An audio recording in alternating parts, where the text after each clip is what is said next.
একটা ছোট্ট ঘটনা। আমি হজে গিয়ে বইটা কিনেছিলাম, আরবের এক পুলিশের জীবনী। সে তার পুলিশের চাকরি করতে গিয়ে জীবনে যে যে ঘটনাগুলি তাকে দাগ কেটেছে এমন কিছু ঘটনা সে জানিয়েছে। তার ডিউটি ছিল এক পুলিশ, সে একটা অ্যাক্সিডেন্ট হলো, দৌড়ে গেল, পুলিশ তাড়াতাড়ি তার কাছে গেল, দেখলো একটা যুবক গাড়ি অ্যাক্সিডেন্ট করেছে। সে তাড়াতাড়ি পুলিশ সে ছেলেটার কাছে গেল, দেখলো যে তার ছেলেটার অবস্থা খুব খারাপ হয়ে গেছে, কিন্তু তার গাড়ির মধ্যে কোরআন তেলাওয়াত হচ্ছিল। গাড়ির মধ্যে কি চলছিল? কোরআন তেলাওয়াত চলছিল। গাড়িতে কোরআন তেলাওয়াত চলছিল। সে ড্রাইভ করতেছে, সে কোরআন তেলাওয়াত শুনতেছিল। ওই মুহূর্তে সে অ্যাক্সিডেন্ট হয়েছে, তার মুখে যেন বিড়বিড় বিড়বিড় করে কোরআন তেলাওয়াত চলছিল। সে বিড়বিড় করে কোরআন তেলাওয়াত পড়ছিল। সে পুলিশ বলতেছে, আমি ছেলেটাকে কুলে নিলাম, দেখলাম মুখটা একটু নড়ে, কোরআন তেলাওয়াতের মতো একটু শব্দগুলি বের হয়, আমি বুঝি না। এক পর্যায়ে সে আস্তে করে সে ঢলে পড়ে গেল, তার মৃত্যু হয়ে গেছে। খবর নেওয়া হলো, তাড়াতাড়ি তার খবর নেওয়া হলো। তাকে তার মোবাইল থেকে তার বিভিন্নভাবে তার পরিবারের সাথে যোগাযোগ করা হলো। যোগাযোগ করে সে জানা গেল এই ছেলেটা প্রতি বৃহস্পতিবার তার দাদির কাছে যেত। তার দাদি আছে গ্রামের বাড়িতে, 200 মাইল ড্রাইভ করে দাদির কাছে যেত। প্রতি বৃহস্পতিবার যেত, দাদির সাথে থাকতো। শুক্রবার নামাজ পড়ে আবার সে ফিরে আসতো, রিয়াদে চলে আসতো। প্রতি বৃহস্পতিবার যেত, আর যাওয়ার সময় সে গাড়ির মধ্যে কোরআন তেলাওয়াত ছাড়তে কোরআন তেলাওয়াতের সাথে মুখ মিলাতে পড়তে সে দাদির কাছে বসতো, আবার বাড়ি থেকে ফিরে আসতো। এটা ছিল তার অভ্যাস। লং ড্রাইভে বের হতো, কোরআন তেলাওয়াত শুনতে যেত। সেইভাবে কোরআন তেলাওয়াত শুনতে কোরআনের অনেকটা হাফেজ হয়েছিল। ছেলেটা কোরআন তেলাওয়াতের সাথে দুনিয়া থেকে বিদায় হয়ে গেল। আরেকটা ছেলের অ্যাক্সিডেন্ট সে বর্ণনা করলো। অ্যাক্সিডেন্টের সাথে কাছে গেল, গিয়ে দেখলো গাড়িতে গান বাজে। তো সে বললো, পুলিশ বলতেছে, আমি তাড়াতাড়ি তাকে কুলে নিলাম, তাকে চেষ্টা করলাম তার শেষ মুহূর্তে একটু কোরআন তেলাওয়াত শোনানোর জন্য, একটু তালকিন করার জন্য, কলেমা পড়া শিখে তাকে একটু শোনানোর জন্য। যতবার আমি তালকিন করি, যতবার আমি লা ইলাহা ইল্লাল্লাহ, যতবার আমি কালেমা পড়াই, ততবার সে গান গায়। নাউজুবিল্লাহ বলি। কারণ তার মধ্যে কিসের গানের যে স্মৃতি, গানের যে একটা মানসিকতা, গানে এতক্ষণ শুনতে ভিতরে যে গানের একটা ভালোবাসা তো তার রয়ে গেছে, যায় না। রাসূল সাল্লাল্লাহু আলাইহি সাল্লাম যেটা বলেছেন, তাইশুনা তামুতুন্না, যেমন তার দুনিয়ার জিন্দেগি ছিল তেমন তার মৌত হয়েছে। গান শুনতে সে চলছিল, আর গান শুনতে তার মৌত হলো। এবার বলেন তো দেখি, তাকে কাল হাসুরের দিন কি কোরআন তেলাওয়াত অবস্থা উঠবে নাকি গান অবস্থা উঠবে? বলেন। তুমি জানো না তোমার মৌত কখন? পৃথিবীর কেউ জানে না তার মৌত কখন। সুতরাং তোমার মৌতটা যেন এমন না হয়, মৌতের পরে এমন রেকর্ড তোমার দুনিয়াতে থাকবে যে রেকর্ডের কারণে তুমি কবরে শুয়ে গুনাহ পাবা। এমন রেকর্ড যেন তোমাদের না থাকে। আমাদের এমন সতর্ক হওয়া দরকার আছে কিনা বলেন? আমার সবচেয়ে একজন প্রিয় আরবের এক আলেম শেখ মোহাম্মদ আল আরিফি, অত্যন্ত তেজস্বী কথা বলে, অত্যন্ত ঘটনমূলক কথা বলে। ওনার একটা আলোচনায় উনি বললেন, ওনার এক বন্ধু, যুবক শুনো, ওনার এক বন্ধু সে ইন্টারনেটে খুব এক্সপার্ট ছিল। সে একবার সার্চ করে একটা ইন্টারনেটের ওয়েবসাইটে ঢুকে গেল। ঢুকে গিয়ে দেখলো ওয়েবসাইটটা একটা নোংরা ওয়েবসাইট। সেটাকে চিনল। এরপরে শেখের কাছে এসে বলল, শেখ, আমি ওয়েবসাইটে ঢুকে যা দেখলাম এটা বিশ্বাস করার মতো না। কি দেখেছেন? শেখ জিজ্ঞাসা করলো, কি দেখেছেন? দেখলাম একটা যুবক একটা ওয়েব পেজ কিনেছে, অনেক টাকা দিয়ে কিনেছে। তার 5 বছরের জন্য একটা কন্ট্রাক্ট করেছে, টাকা দিয়েছে 5 বছর। কি ব্যাপার? 5 বছর ওই কোম্পানি তাকে প্রতি সপ্তাহে বিভিন্ন ছবি তাকে সেন্ড করবে, বিভিন্ন ছবি পাঠাবে প্রতি সপ্তাহে। সে টাকা দিয়ে সেটা কন্ট্রাক্ট করেছে, এটাকে পেজটাকে কিনেছে। একটা ফাইল করেছে, তার বন্ধু বান্ধবকে বলেছে আমার কাছে এমন একটা পেজ আছে, তোমরা যদি মনে চায় তোমরা লিঙ্ক দিতে পারো, আমার সাথে শেয়ার করতে পারো। যুবক শুনে নাও, তুমি আমার সাথে শেয়ার করতে পারো।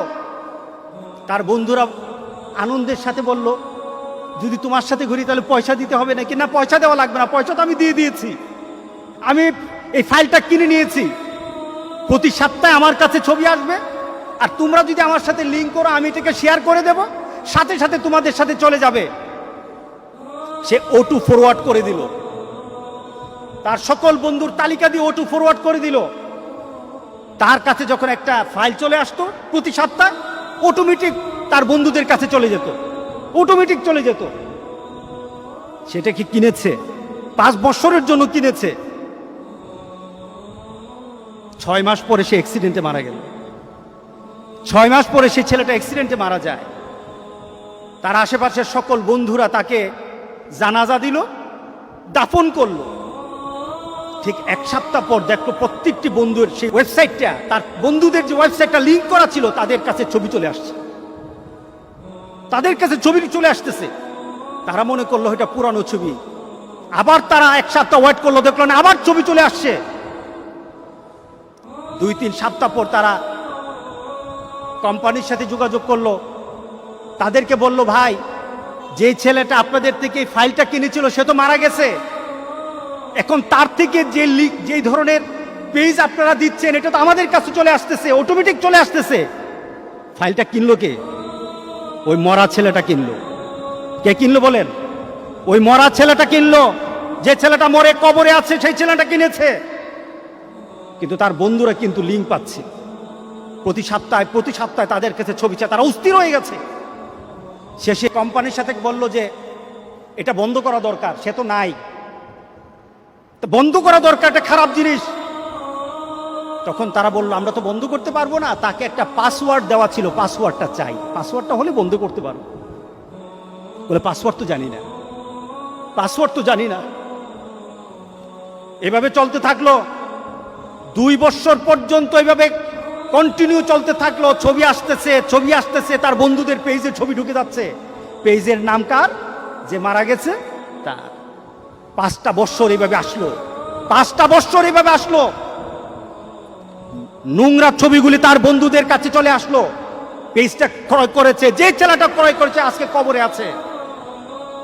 তাহলে আপনার বিবেকে কি বলে? এই ছেলেটা পেজটা যখন খুলেছে সে কি জানতো আমি মারা যাব? জানতো না। কিন্তু আজকে কবরে শুয়ে আছে, তার প্রত্যেকটি লিঙ্কের জন্য যত গুনাহ হচ্ছে, সেই গুনাহগুলি সে কোথায় পাচ্ছে? তার কবরে যাচ্ছে। যুবক, তোমার মোবাইলটা যদি এইভাবে খোলা থাকে, তোমার মোবাইলের মধ্যে যদি এইগুলি জিনিসগুলি থাকে, ওই যুবক যেমন জানে না সে 5 বছরের জন্য কিনেছে, সে জানে না 6 মাস পরে সে মারা যাবে। যুবক, তুমিও কিন্তু জানো না তোমার কখন মত হবে। ওই যে নেত্রকোনা না, যারা হাওরে গেল তারা কি জানতো? আমরা তো নদীতে আমরা পানিতে একটু আনন্দ করব, তারা একটা মানুষও জানতো না তাদের এটা শেষ আনন্দ। পৃথিবীতে আর তার আত্মীয় স্বজনের সাথে তাদের আর দেখা হবে না, তারা জানতো না। যুবক, আজকে তোমাদেরকে বলি, তুমি যদি মুসলমানের সন্তান হয়ে থাকো, তাহলে আজকে তোমাকে এই চিন্তা করতে হবে, এমন কাজ আমি করব না যেই কাজের জন্য আমাকে মৃত্যু পরবর্তী জীবনে আমাকে গুনাহ পেতেই থাকবো, এই কাজ আমি করব না। এটা মুসলমান, এটা হলো মুহাম্মদ সাল্লাল্লাহু আলাইহি সাল্লামের কলিজার টুকরা উম্মত, এটা হলো উম্মতের পরিচয়। আজকে আপনি আশ্চর্য হবেন, গোটা পৃথিবীতে এখন নেট ব্যতীত মানুষ থাকতে পারে না। আজকে যুবকগুলি এগুলি ছাড়া থাকতে পারে না। আজকে যুবকগুলি নিজেকে বিভিন্নভাবে সমাজের মধ্যে পরিচয় তুলে ধরছে, তারা মুসলমানের সন্তান, এই পরিচয় আজকে সমাজের মধ্যে হচ্ছে না। আল্লাহ সুবহানাহু ওয়া তাআলা আমাদেরকে বলছেন, ইন্না নাহনু নুহয়িল মাউতা ওয়া নাকতুবু মা কদ্দামু। আমি তো মৃতদেরকে জীবিত করি। আল্লাহ বলেন, আমি মৃতদেরকে আবার জীবিত করব এবং তাদের কৃতকর্মগুলি আমি সবগুলি লিপিবদ্ধ করে রাখি। ওয়া কুল্লা শাইইন আহসাইনাহু ফি ইমামিন মুবিন। আর প্রত্যেকটি সংরক্ষিত আছে, প্রত্যেকটি জিনিস সংরক্ষিত আছে তোমার জীবনের, প্রত্যেকটি জিনিস সংরক্ষিত আছে, কোনো জিনিস আমি বাদ দেব না। একটা ভালো এবং শ্রেষ্ঠতম তোমার জন্য যেখানে রেকর্ড করে কাল হাসরের দিন ছেড়ে দেওয়া যাবে এমন জায়গার মধ্যে আমি সেগুলি লিপিবদ্ধ করে রেখেছি। আপনাদের পরিবারে আপনাদের সন্তানগুলি তাদের মোবাইলগুলি কি অপারেট করে, এই মোবাইলগুলি দিয়ে তারা কি করে, আপনাদেরকে এটা চেক করতে হবে, দেখতে হবে আপনাদের সন্তানেরা কি করে। যদি করেন ওই দুঃখ হতে হবে না, ওই হয়তো আপনার অবস্থা হবে না যে আপনি কবরে থাকবেন, আপনার সন্তান আপনার জন্য দোয়া করবে না, এমন হয়তো হবে না। আপনার ছেলে হয়তো ইনশাআল্লাহ, আপনার ছেলে আপনার আপনার নজরদারির কারণে, আপনার নার্সিংয়ের কারণে আপনার ছেলে হয়তো কোরআনের ভালোবাসা, কোরআন তালাওয়াতের ভালোবাসা, আল্লাহ রাসূলের নীতিমানা তার জন্য ভালোবাসার হয়ে যাবে ইনশাআল্লাহ। আপনিও কবরে শুয়ে ইনশাআল্লাহ দোয়া পাবেন। আল্লাহ যেন সবাইকে তৌফিক দান করে দেয়।